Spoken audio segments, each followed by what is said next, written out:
George, our colleague, would say, you have the best job at Amazon. Got all of the resources of one of the world's largest companies at your disposal to help people in their most challenging times. Tell us a little bit more about that. Yeah. I actually like to steal the expression of I stood on the shoulders of giants from a former colleague of mine who started our Fresh program, our online Fresh program.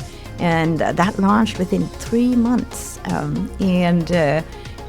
She gave a presentation and said, like, how could this all happen? How could we launch in 3 months? Mm-hmm. And then she showed a slide of lots of work badges that people who were not on her team who have helped launch that program because they built the foundation for that. And she said, like, because we stood on the shoulders of giants. And this is exactly how our disaster relief program works, and also kind of how I got to involved in this.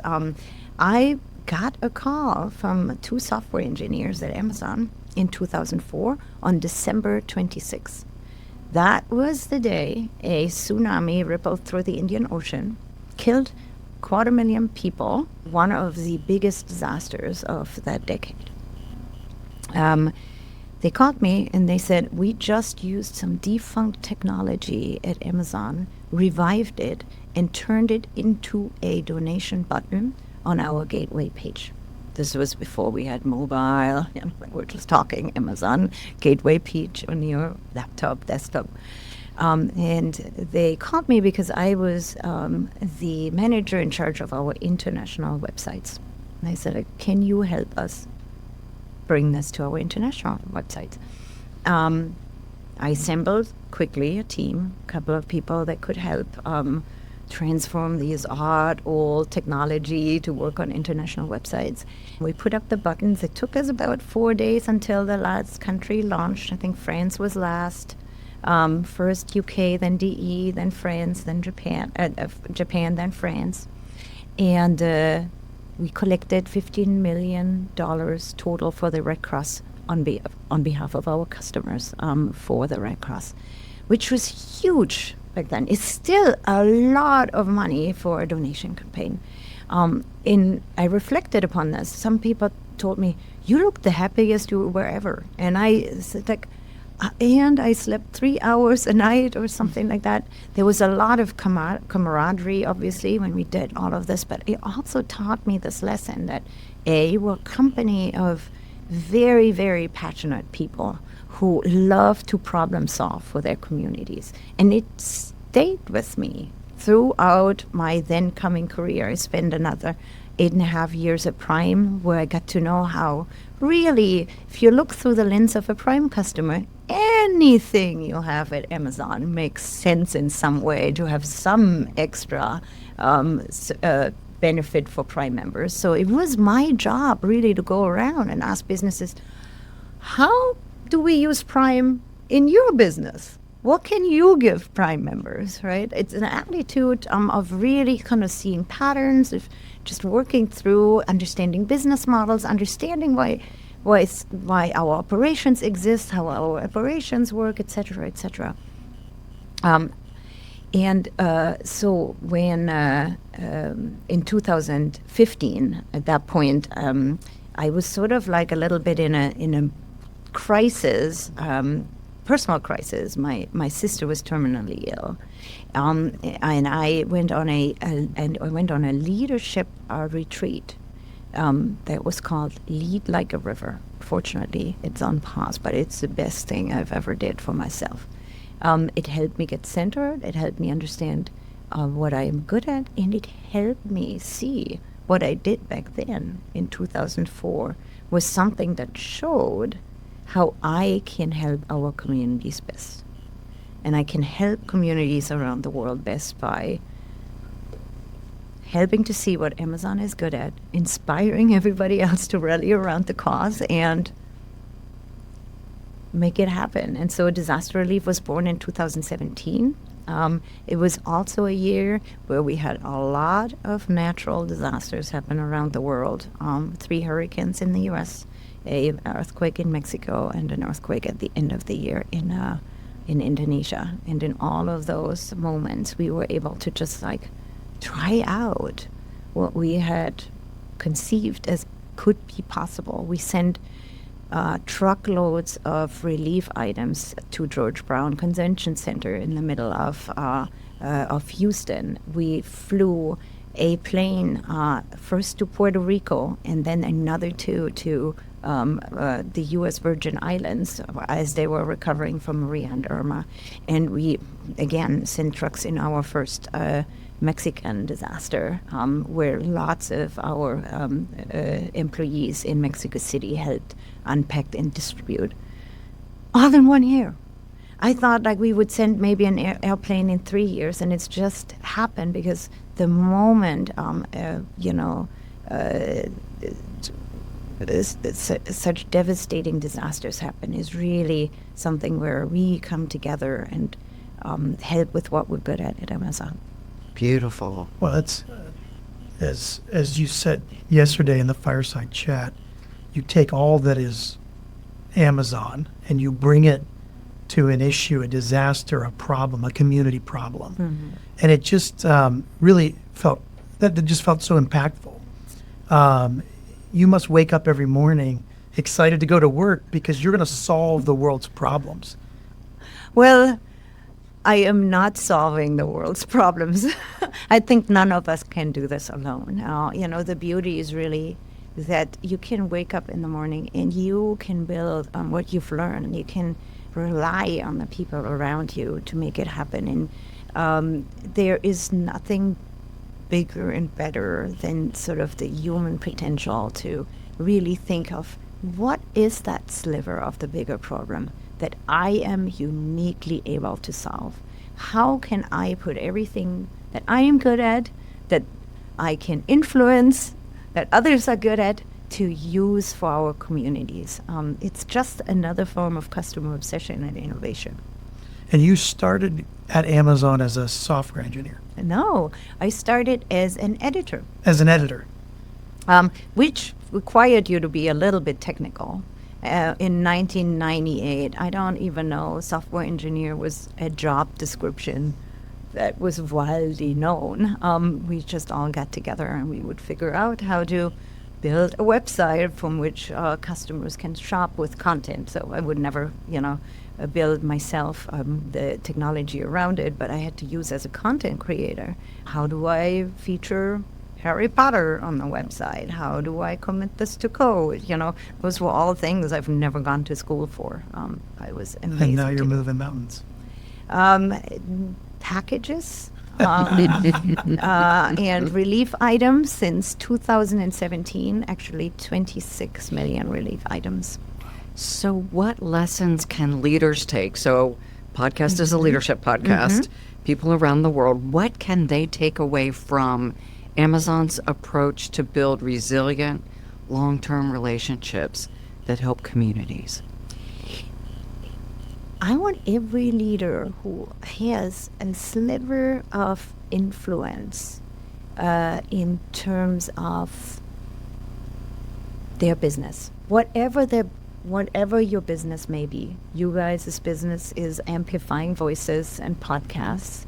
And thank you for having me, because that's what you can do as leaders. You can amplify stories like this. But any business can make a difference. We have so many small sellers and sellers around the world who, when we talk to them about what we do for disaster relief, they want to participate. I once spoke to a group of outdoor sellers that were in town for our category, teams. And we showed them a slide and we said, like, this is what camping looks like. This is what a disaster looks like. And you saw the same items at yours. And I said, like, my plea to you is that you offer a percentage of your goods to disaster relief organizations in the community. Anybody, can do something. With some of them, we work to these days. We have solar lights that we hand out during disasters, because they help reduce, believe it or not, crime. Like when you can light your tent community, say after an earthquake and everybody tents out in a fray, you see less crime because, pathways can be secured, etc. Re-emphasizing the community helps solve the community problems.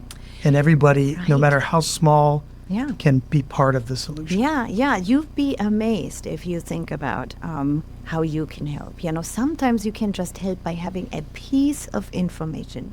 Communication is crucial.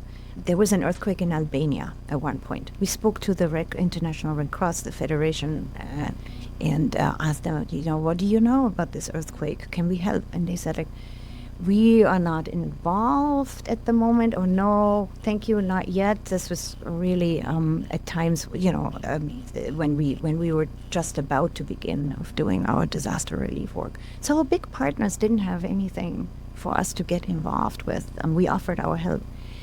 Then a fulfillment center employee who worked actually in our fulfillment centers in Germany, I believe, but was from Albania originally, reached out and said, my community is affected. How can I help? And we said, tell us who is helping and tell us who is helping well and how can we help them. And 3 days later, we had trucks waiting in Bari to take the ferry to Albania to deliver relief items, blankets, tents, to help those that were just ripped off their homes. So just one small voice Yes, heard big impact. and huge impact. Yeah. Amazing. Yeah.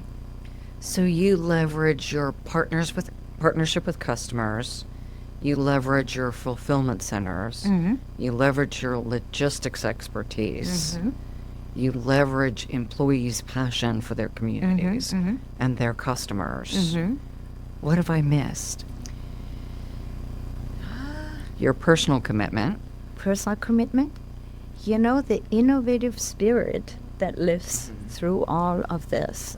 So many people, technology. Have we talked about technology yet? No. So You use a lot of technology in disaster relief, don't you? we do. We started really trying to grasping our understanding around this. So we have experimented. One of my colleagues, Jess Schweitzer, goes into the disaster areas with crew of highly trained volunteers, very self-sufficient, driving vehicles that are made for disaster situations with equipment, and then he tries and tests out how our technology can help those communities, and then build kits from that are really super easy for anybody to use. Flap open, take out the cables, the radio transmitters, the little receiver and eero devices, set up your own little edge network connected to a power bank that we give you. Start connecting to your knowledge in the cloud and really trying to figure out life-saving missions like providing drone imagery to map out search and rescue missions, or helping firefighters see unwanted objects like private drones fly over wildfires and endangering the operations, or just helping a food bank like we did in Helene and Hurricane Helene. Have power and connectivity so that they can continue their operations after their building was swept away to help those that are affected and get supplies in there fast. Amazing. Doing good with what you do best. Right, exactly. Incredible. So we're going to wrap here and move into the recording from the fireside chat at the Marin Food Bank. And so thank you, Bettina. Thank you. Thank you for letting me talk about my passion project. Thank you for sharing your passion project and impacting the lives of millions of people at the worst times. Yeah. Let's hope, we never hope for disasters, but when they happen, we're there. Let's first introduce our esteemed panel. Andrea Fava is the Vice President of U.S. Policy. In her role, she leads state and local public policy across the United States, engaging with policymakers, regulators, and stakeholders to advocate for policies that support our customers and our employees. Her team also leads Amazon's community engagement here in San Francisco, across California, and other locations in the U.S. Bettina Stix is the Global Director for Amazon Community Impact. Bettina founded Amazon's disaster relief program in 2017 and now leads Amazon's volunteering, disaster relief, food security, and education impact programs. So welcome. Wow. Wow to you, both of you. It's so exciting to be here today, and thank you for the kind introduction. We here at Amazon, we live our mission to make our customers' lives better and easier every day. And it's really an honor to be here with Bettina and get to talk about how we use that same customer obsession, our inventive spirit, our logistics expertise, our scale to really make a difference in the communities that we call home. So hopefully we can talk a little bit more about what we're doing right here in San Francisco and all around the world. So I guess before I get too far, I want to thank Mayor Lori for being here, for all that he's doing to make San Francisco a great place to live, to work, to visit. It was so nice to hear from him. And also, I know I speak for both Bettina and I when I say huge thanks to Tanis Crosby and the entire team here at the San Francisco-Marin Food Bank. Thank you. Thank you so much for hosting us, but more importantly, thank you for your partnership. Thank you for the work you do every day to end hunger here in San Francisco, in the region. So, thank you. Okay, so Bettina, my first question is a relatively basic one. Most of us think of Amazon as delivering all of the stuff we need in our lives, but that's on the business side. We're here to talk about community impact, and specifically, we're in this beautiful food bank. So what are we doing here today? And let's use that as a launching for Amazon, the discussion of Amazon and community partnerships. Yeah, and I love talking about this program. And Tanis has already described a little bit from her point of view the partnership that we have with the operations here. One of our oldest partners from 2020, when we silently started to think, what if we use what Amazon is really good at in the supply chain of things, delivering and distributing items. All of you, hopefully, have ordered at Amazon and know what it is like to receive a package. Now, put yourself into the shoes of somebody who is in dire need of food and can now get that once a week, a beautifully packed package of fresh food items, nutritious items to their doorstep, without having to worry about, is a pantry open where I can go? Do I have a car to get there? Who is looking after my children or after my elderly relative? So that is what we've started building out. Our food security program basically has sort of like 2 to 3 components, if you so will. The first one is we help food banks get what you see here onto their shelves. We do this with 32-foot trailers, with Sprinter vans. We help them pick up donations and items that they procure, but that are expensive to get into a big fulfillment center like this one. Second, we do home delivery. Tanis spoke about this. This is what we're really proud to help with. It helps bring the food directly from a regional food bank like this here to the doorsteps of our neighbors. And the third one is with the expansion that Amazon also does in the rural area, we're now able to support schools in rural areas more and more to deliver in school meal programs when it's not in session, say during summer breaks so that children stay fed, even if they're far away from a food bank that they can reach.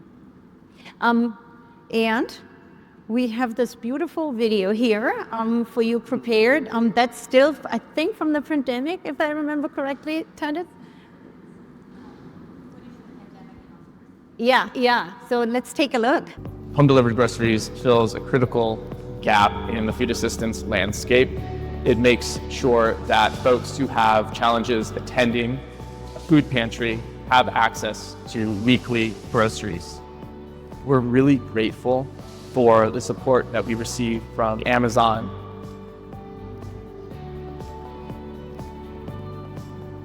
I have been delivery with Amazon about 7 months. I choose this delivery because it makes me more connect with the community.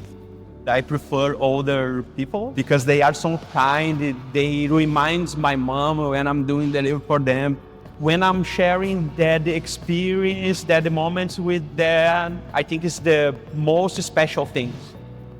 I receive food bank every week on Fridays. It's been a life changer for me. Having the ability to create healthy planned meals has given me another chance at life. The better I eat, the better I feel. We are really grateful to Amazon, who have been there from the beginning and continue to allow us to do the work to make sure that people have food.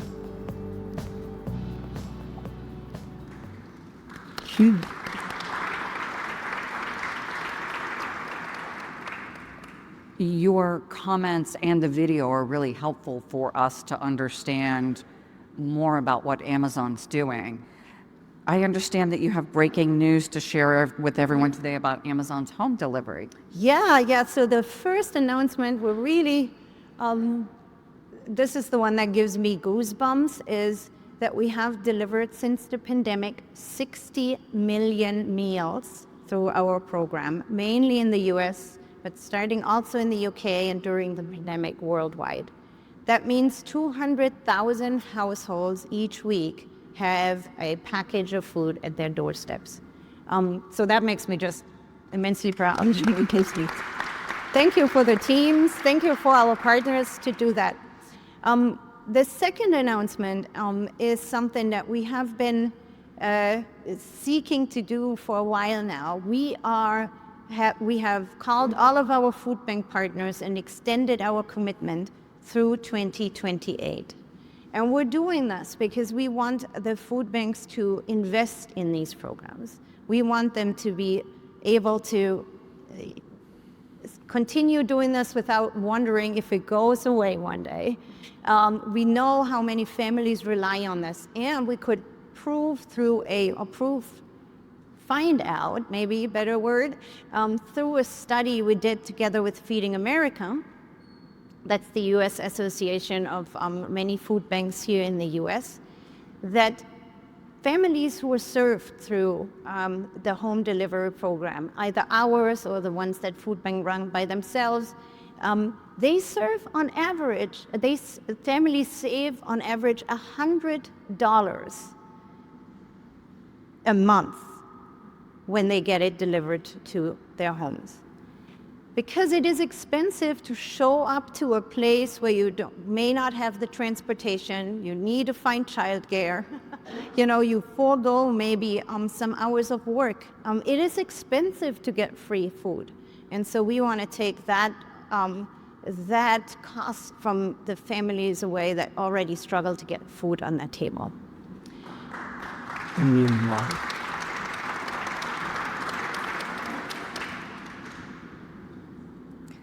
So we talk a bit about the way Amazon's delivering for organizations and families in San Francisco. What's your approach to local community engagement? No community is the same, and you are brilliant at tailoring your approach to the needs of the specific community.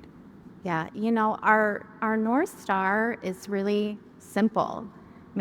We want to be the most trusted corporate partner in those communities that we call home.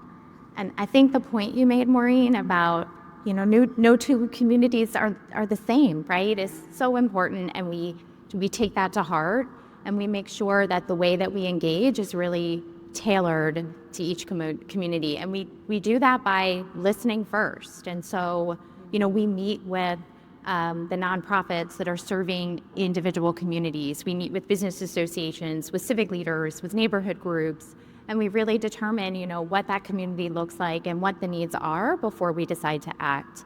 In 2024 alone, we did more than 7,000 of those meetings, and we held more than 1,500 community events. We take this seriously, and we do it year over year because communities change, and we need our programs to be flexible and to adapt. And so we develop our partnerships, based on that feedback. And maybe I can talk just a little bit about, what that looks like here in San Francisco to give you a flavor. I see Dean on our team here leads our work here, and so I hope you have a chance to talk to him about this. But, one of the things we focus on here in San Francisco is food insecurity. And, Bettina talked a little bit about the work that we're doing here at the food bank in partnership here that's so important. We also partner with the San Francisco Meals on Wheels. And, in speaking with them, one of the things we learned is that it was a priority for them to electrify their delivery fleet. And we provided a 3-year grant to allow them to achieve that goal.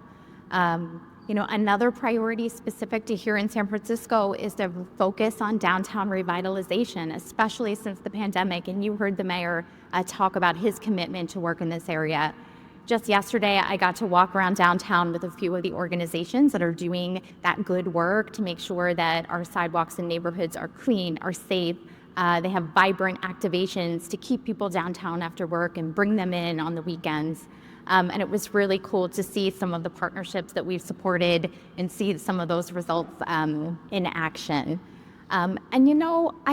We do other work in San Francisco, but I also just want to pivot and sort of talk about how we really do work backwards from communities. So, our headquarters here in the U.S. is in the Puget Sound region in Arlington, Virginia, and there, housing affordability has been a priority. In 2021, we launched the Amazon Housing Fund. We made a $2 billion commitment to build 20,000 affordable housing units. And, that's something that we did really working backwards from those communities. Arlington, Virginia is where I work and call home, and just a few blocks from our office there, we have a really great project. We've taken 500 apartment units that were market priced, converted them into affordable housing, and we now have, working families that have housing that's accessible for them there. We've got projects like that across our headquarters region, and so one of the things I just love about, getting to work on these community engagement projects in Amazon is just the diversity of ways that we give back to the community and really try to figure out how we can connect. Beautiful. Yeah. Yeah, and if you think about it, our employees are also neighbors, and they help support the communities. So just here in California, everybody know probably even if you're not from California, if you're from the US or anywhere else in the world, you have seen the pictures of the wildfires that ravaged through Los Angeles at the beginning of the year. We had 8,000 volunteers help the communities, ongoing help with the communities and the organizations there. So, Bettina, would you tell us, Amazon's been involved in disaster relief work for a number of years. Can you tell us how you got involved and a little bit more about what the scale and scope of that work looks like? Yeah, I'm happy to. By now, you may know that I love to put everything that Amazon is good at to good use.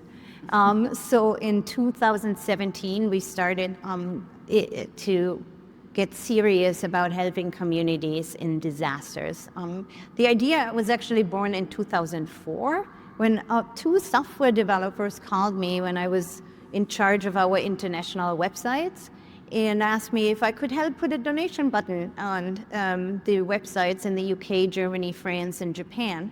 And I said, of course. Those 2 software engineers came from Sri Lanka, and if you know what happened in 2004, A deadly tsunami wave rippled through the Indian Ocean, killing 250,000 people. I worked tirelessly with a group of people to do the impossible. Donation buttons weren't the norm back then. We figured out how to get them on the websites, and by the end of the campaign, we had our customers, Amazon customers around the world, had donated $15 million to the Red Cross. What that made me think, but that's, it made me think, like, look at that.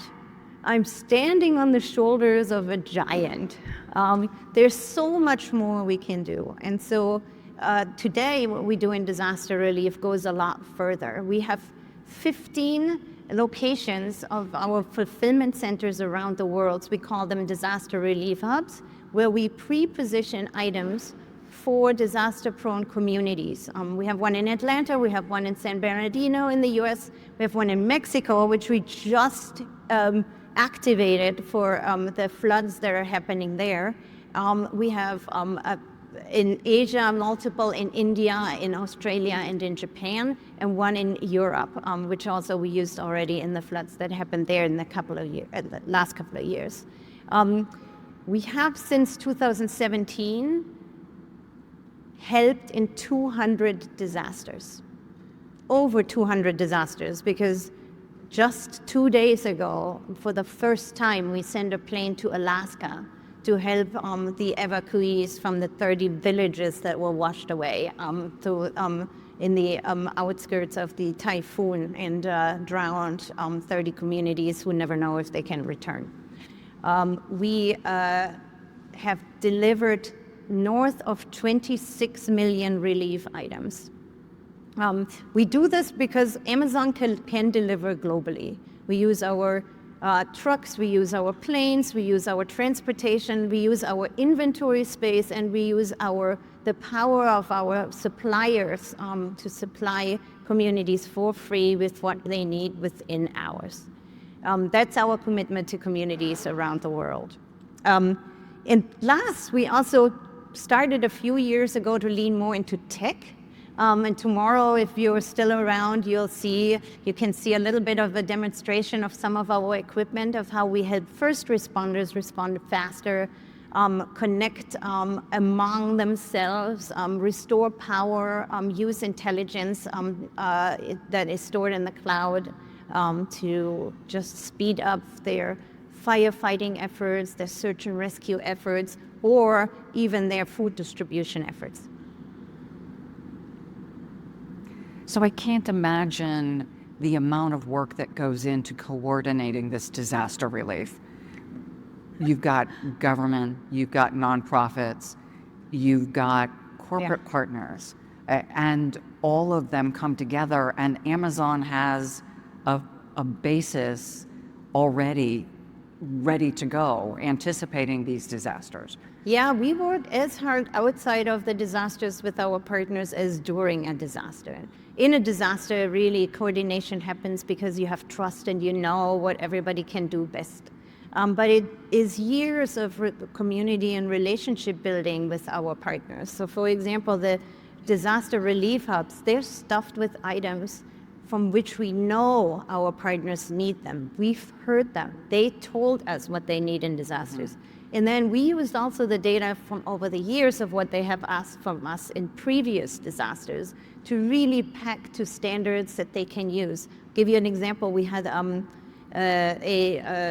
we met with the Red Cross in Atlanta, Georgia in the summer.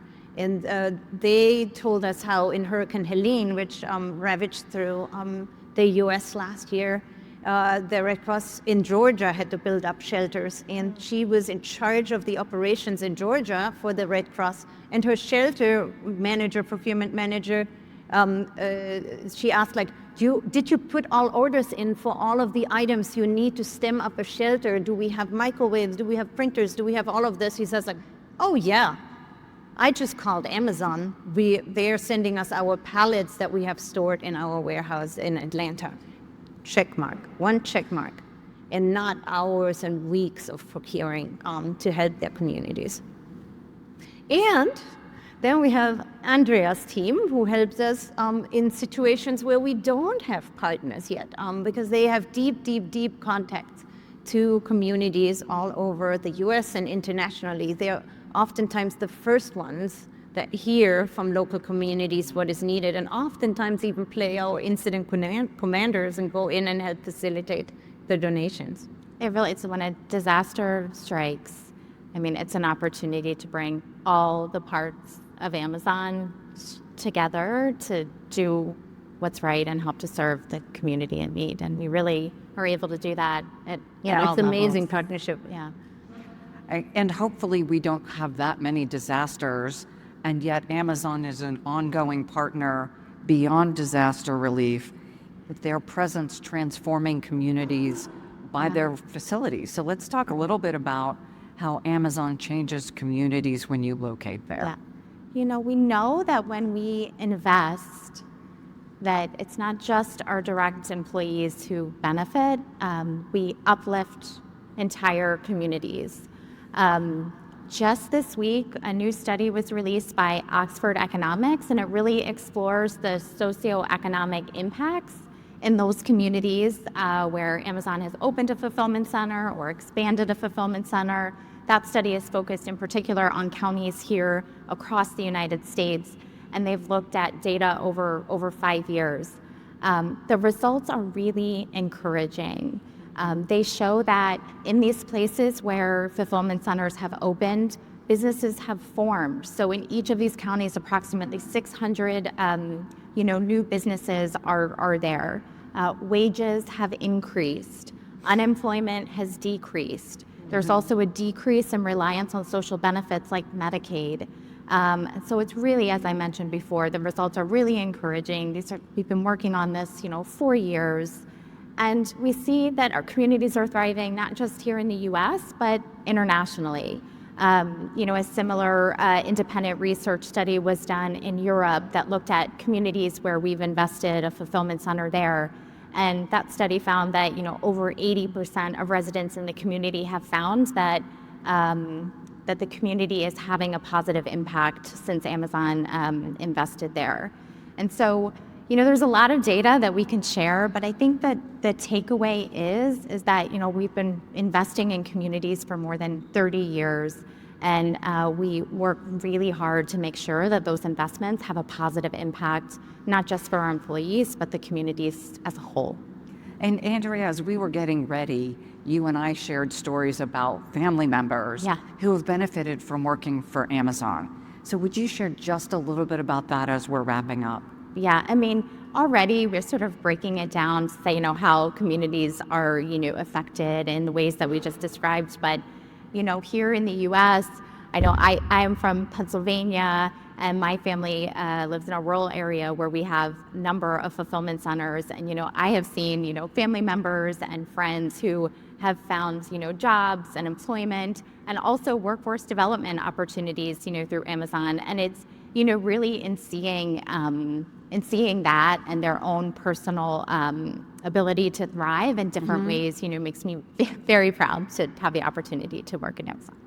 And I would say the same thing. I have a stepdaughter who's making a living wage because she's working at Amazon, and she wasn't before. So it is, sorry. I did the same thing. Heartening, but not touching my heart, to see the impact that Amazon's making in your normal business operations. Yeah. So thank you, everyone, for the work you're doing, our Amazon partners. And as we close the time today, we're going to continue to see more about the food bank, and over the next day also hear more about what Amazon's doing to uplift our communities. So thank you, everyone, for being here, and especially thank you to our Amazon partners.